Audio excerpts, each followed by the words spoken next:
السلام عليكم، اهلا بكم في فيديو جديد في قناتكم اكسوتيك. معكم شادو، والنهارده هنلعب سولو ليفلينج. النهارده هيبقى الكلام على المشينية الرخمة السخيفة التقيلة دي اللي هي بتقول لك بروموت شادو وان تايم في شابتر 13 يا جماعة. يعني المشينية يعني خلاص انت خلاص بداخل بتفنش البتاع، تقوم طالع لك مشينية زي دي. حاجة يعني صعبة أوي ورخمة، وبالذات لو انت معكش تريسز اوف شادو فالموضوع بيبقى سخيف. فانا هتكلم النهارده بمنتهى الصراحه و يعني كل حاجه بخصوص الشادوز بالنسبه لي وبالنسبه لاي فري تو بلاي عايز يبروجريس في الستوري وعايز يكسب اكتر في الانكور ميشنز والدنجن اكسبلوريشن. فمن غير ما اطول عليكم نخش في الانترو وارجع لكم تاني على طول. Let's go, motherfucker.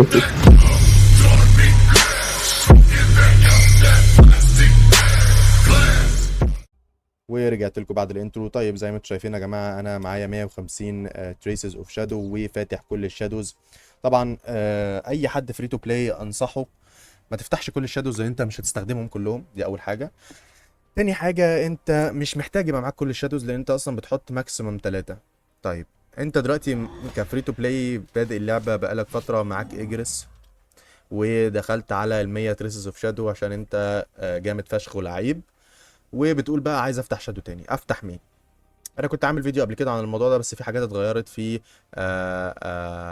يعني شوية حاجات جديدة حصلت، فعايز اعرفكم ايه الاوبتيمم دلوقتي تفتحه. خلاص، اول حاجة تفتحها بسم الله كده، تبعد سوري اول حاجة تفتحها بسم الله كده بليدز. ليه؟ لان هو لما بتحطه شادو اثوريتي بيديك 3% انكريز اتاك. دي اول حاجة. انت في الاول لما بتبدأ اللعبة بيبقى معاك اتاك جير كتير. اللي هي ايه الاتاك جير؟ اللي هي دي، اللي هي الارمد سيت. انت مثلا بتبقى حاطط على سين جنو اتنين من الارمد سيت دي واتنين من التفنس سيت، فانت بتبقى عايز زياده اتاك. ده في اول اللعبه، انا بكلمك في اول اللعبه. خلاص، فتفتح بليدز. خلاص فتحت بليدز، داخل يا عم على 100 تريس تانيين، معاك 100 تريس تانيين عشان انت جامد فشخ ولعيب. فعايز تفتح شخصيه كمان. تفتح مين؟ ايرون ولا تانك؟ بص كده وبسم الله ومن غير اي كلام، تانك. ليه يا شادو تانك؟ هقول لك ليه. اول حاجه، السكيل بتاعته في سكيلايه هنا بتدي السكيلات بتاعته انا مستخدمها، بتدي زي ما انت شايف ستان immobilize. الستان دي بتوقف الانمي بتاعك. يعني لو هو في انيميشن هيضرب ضربه وتانك راح نازل عليه بالستان دي، الضربه بتقف. خلاص، دي اول حاجه. تاني حاجه، بيديك اول تيم ممبر ديفense انكريز. يعني اي كاركتر بيسكيل على الديفنس هتحط تانك هو الشادو اوثر، فهيزيد الديفنس بتاعه 6%. واصلا وعلى فكره مش عدد قليل اللي هم بيسكيلوا اوف ديفنس. دي اول حاجه كده. يعني مش عدد قليل الكاركترز اللي بتسكيل على الديفنس. مثلا واحد يعني معظم البريكرز بيسكيلوا اوف ديفنس. هديك مثال واحد. الوو جين شون شولولو ده بيسكيلوا في ايه؟ دامج كذا اوف يوزر ديفنس. الوايت بريكر، اقوى وايت بريكر موجود في اللعبه، بيسكيل على ايه؟ على الديفنس. خلاص. الاقوى دارك بريكر بيسكيل هنا اتاك. في بريكر تاني هنا بيسكيل اوف ديفense فين؟ اه، الوايت بريكر ده اقوى تاني وايت بريكر اقوى وايت بريكر موجود في اللعبه. ده البريك على فكره بتاعه اقوى من بيكيون هو، عشان تبقى عارفين. بيسكيل اوف ايه؟ ديفنس. هنا نفس الوضع. بريكر برضو لايت بريكر بيسكيل اوف ايه؟ ديفنس. ويند بريكر بيسكيل اوف ايه؟ ديفنس. هنا ويند بريكر بيسكيلوا في ايه؟ ديفنس. ويند بريكر بيسكيلوا في ايه؟ ديفنس. مش عايز اقول لكم عدد البريكرز اللي بيسكيلوا اوف ديفنس كتير قد ايه. خلاص. فتانك هتستفاد منه اكتر من ايرون. هتقول لي بس يا شادو ايرون بيدي ماكس اتش بي وفي كاركترز كتير بتسكيل ماكس اتش بي وبتاع. هقول لك اه، في كاركترز بتسكيل ماكس اتش بي، بس مفيش ست بتديك اكسترا اتش بي اكسترا ديفense. عشان كده الاكسترا ديفense اللي هتاخده من تانك هيبقى رو بيرسنت. يعني هتاخد 6% زياده اتش ديفense. وهنا برضو هتاخد 6% زياده اتش بي. بس في انت عندك ست بتزود لك الاتش بي اوريدي. يعني انت في ست في الارتفاكتس اوريدي بتزود لك الاتش بي، اللي هي ايه يا شادو؟ اللي هي دي نوبل ساكريفايس. بتديك يوزر اتش بي انكريز باي 8%، ولو 4 بتبقى 8% اكسترا اتاك و8% اكسترا ديفense و8% هيل. ففي اوريدي عندك ست بتديك اتش بي، انما انت عندك ست بتديك ديفنس، ما عندكش اي ست في اللعبه كلها بتديك ديفنس، مش تبقوا عارفين.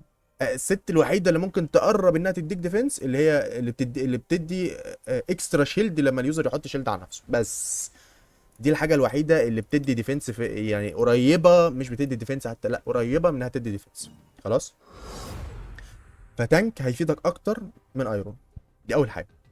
تاني حاجه، انت اول ما يجيلك اي شادو انرجي، نصيحه مني ليك على طول حطها في الليفل، عشان هي دي انت ما بتعملش بيها حاجه غير ان انت بتطور بيها الليفل الارمي بتاعك بس كده.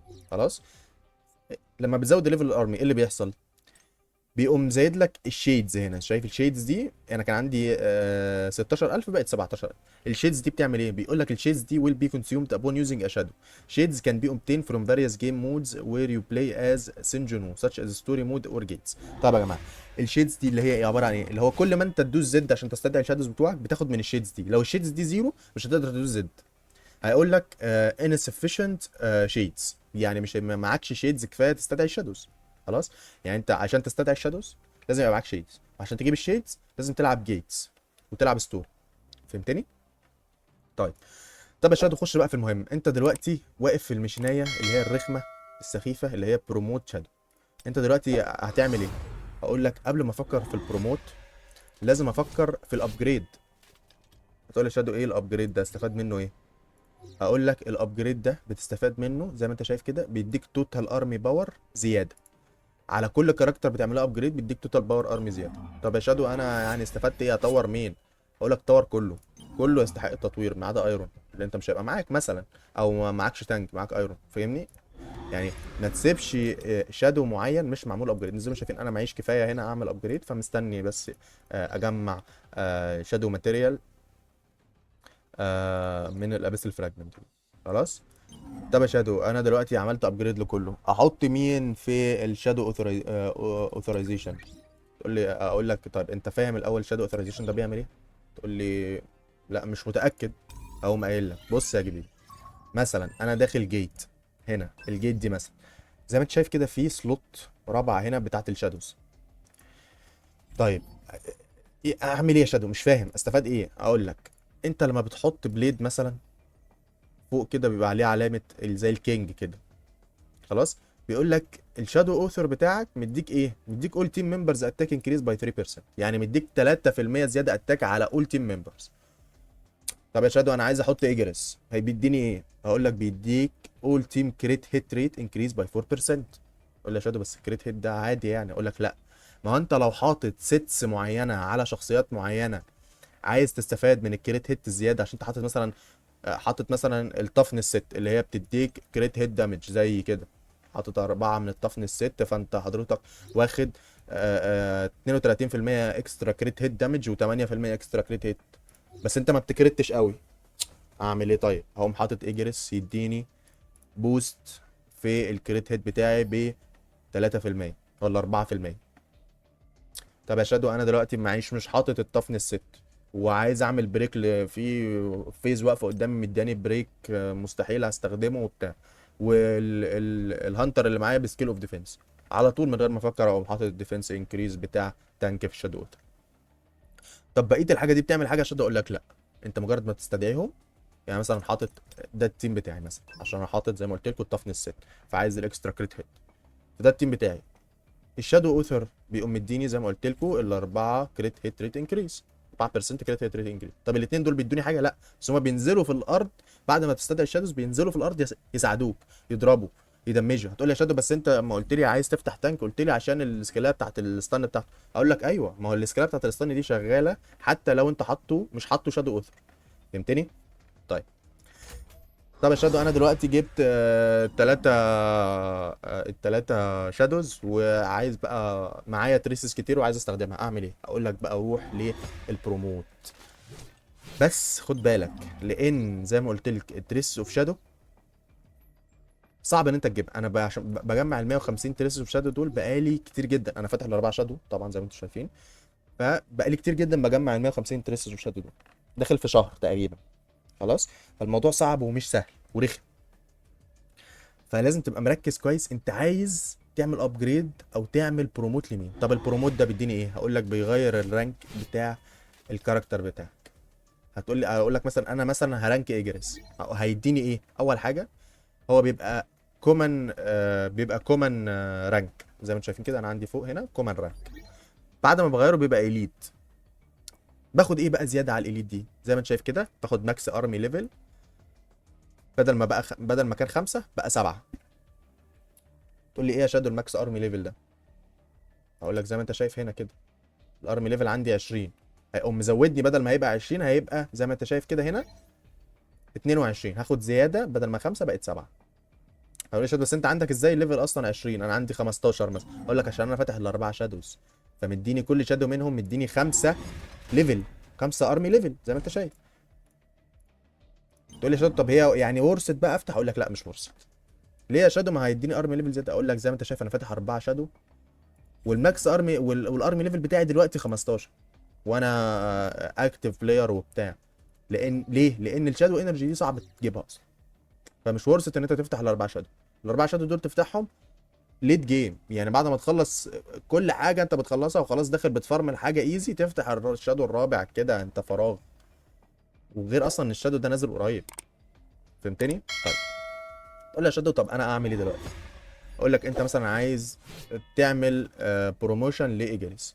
هيديك زي ما قلت لك، هيديك 2 اكسترا ليفل. دي اول حاجه كده، هيديك 2 اكسترا ليفل للارم.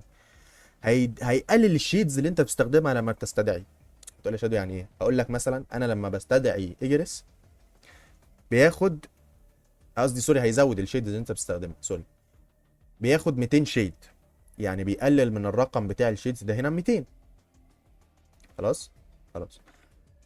200 مش 200 في المره اللي انت بتستدعي فيها، لا انت حاطط مثلا ايجرس وبليد وتانك، فانت بتستدعي بيستخدم البليد كمان بياخد 200، وبتستدعي بيقوم تانك كمان واخد 200، فانت التلاتة كلهم بياخدوا 600. فانت لما تعمل بروموشن هياخدوا اكتر من 600. طبيعي عادي، بتزود الليفل فبتزود الحاجه اللي انت بتستخدمها. خلاص. هيديني ايه زياده تاني يا شادو؟ هيديك all team members crit hit rate increase by 5%. شادو بس هي كانت 4، انا زاد 1% بس، استفدت ايه؟ اقول لك مش استفاده كبيره، وكمان مفيش سكيل انت قبتنا، مش استفاده كبيره. هل ورثت ان انت تعمل بروموت دلوقتي؟ اقول لك لا مش ورثت. تقول لي يا شادو بس انت داخل تعمل بروموت ليه؟ اقول لك عشان اخلص الميشن مش اكتر. طب ليه يا شادو انت عايز تخلص الميشن؟ اقول لك عشان زي ما انت شايف التشالنجز، الميشنات بتاعت التشالنجز كل ما بخلص شابتر بيديني 10 سمن تيكت. السمن دي بتفيدني، وفي لسه شباتر كتيره قدامي. تقول لي يا شادو طب انت كده هتضيع الماتيريالز؟ اقول لك لا، ما هي طول ما انت بتستخدمها بدماغ مفيش حاجه اسمها ضاع. فانت ايجرس مثلا هو بيديك ايجرس بيديك 4% كريت هيت ريت، فلما تعمله بروموت هيديك 1 اكسترا بيرسنت. بليد بقى زي ما انت شايف هيديك برضو 1 اكسترا بيرسنت، واحد هنا اكسترا بيرسنت، بس بيديك هنا اوبتين سكيل، تاخد سكيلات زياده لما بتعمل ابجريد تاني. زي ما انت شايف الابجريد اللي جاي هيبقى ب 200 شيد، مش حاجه تانية. وبعد كده في الاليت نايت، يعني بتبقى كومن، وبعد كده اليت، وبعد كده نايت، وبعد كده اليت نايت. خلاص خلاص. طب يا شادو انا هعمل ايه دلوقتي؟ مش انت لخبطتني كده، انا مش عارف اعمل ابجريد لمين. اقول لك شوف انت بتستخدم مين اكتر. انا بالنسبه لي بستخدم ايجرس اكتر، فهعمل له ابجريد. بس زي ما قلت لكم هي مش ورثه ان انت تعمل ابجريد، بروموت سوري، مش ورثه ان انت تعمل بروموت لشادو من الشادوهات اللي عندك. فانا للاسف مضطر اعمل بروموت، لان انا محتاج فعلا المشينايه دي تخلص عشان اخلص المشينات اللي بعدها. فزي ما انتم شايفين كده اداني الحاجات الزياده اللي قلت لكم عليها. طب يا شادو انا دلوقتي مش حاسس ان انا استفدت حاجه من البروموت ده. اقول لك لا انت استفدت 1% اكسترا هيت كريت ريت، مش حاجه حلوه قوي بس استفدت. وانا استفدت الميشنيه بتاعتي اللي موقفاني خلصت، فاقدر اكولكت الحاجه اللي انا عايز اكولكتها. انا اداني سكرول ليفل 3 بتاعت الهانتر ابجريد سكيل، دي حاجه نادره جدا ومش موجوده. تمام. وهنا زي ما انتم شايفين انا واقف برضو في ميشنايه مش عارف اخلصها، اللي هي في ريفيرس مود. ميشنايه رخمه جدا وصعبه فشخ، حاجه يعني رخام، مش عارف اعديها. ليه؟ لانها فيها بص ليفل 55 بيقعد بيبقى معاه شيلد، والفتره اللي قبل الفايت بتقعد برضو انت تفايت ناس، يعني في حاجات قبل مش تقوم داخل على الفايت بتاعه على طول، لا انت بتفايت شويه حاجات كده وانت ماشي وبعد كده تروح له، فالوقت بيخلص انت ما بتلحقش، فاهمني؟ والوقت برضو 3 دقايق، الموضوع رخم، فانت محتاج التيم بتاعك يبقى قوي. خلاص. التيم اللي انا بلعب بيه دلوقتي يعني عشان اقدر احاول اعديه، طبعا التيم مش موجود، احطه في الفورميشن هنا. طيب التيم عبارة عن كده يا جماعة، الويند では بريكر 参りましょう وطبعا اقوى دامج ديلر عندي، وهنا زي ما انت شايف كده طبعا الهيلر الجميل بتاعي. فهو ده التيم اللي انا بحاول اكسب بيه، بس مش عارف لسه. خلاص. بس هو الفيديو كان بس شرح مفصل مبسط يعني سريع عن الشادوز، وازاي تقدر تستفيد منهم اقصى استفادة ممكنة. فيا ريت لو عجبك الفيديو وعجبك الشرح بتاعي اللذيذ الخفيف العسل ده، يا ريت تسيب لي رايك تحت في الكومنتس، وتعمل لايك وشير وسبسكرايب، عشان خلاص احنا السبسكرايب كاونت بتاعنا بيكبر وعايزين بقى نوصل لل1000. ايوه خلصنا ال 500 نوصل لل1000، احنا ما بنستناش على طول. عايزين ايه؟ الناس الجامده فشخ اللي بتعمل ابجريد للشدوهات والحركات وماسكه اللعبه تقطيع اليومين دول، مع انهم امتحانات يعني، بس ماسكه اللعبه تقطيع. يا ريت يا ريت لو عجبك الكونتنت بتاعي تعمل لايك، تسيب لي رايك تحت في الكومنتس، تديني سبسكرايب لو انت مش عامل سبسكرايب، عشان زي ما انتوا عارفين حوالي 80% من الناس بتتفرج على الفيديوهات مش عامله سبسكرايب. فيا ريت تعمل سبسكرايب، وغير ما اطول عليكم، سلام.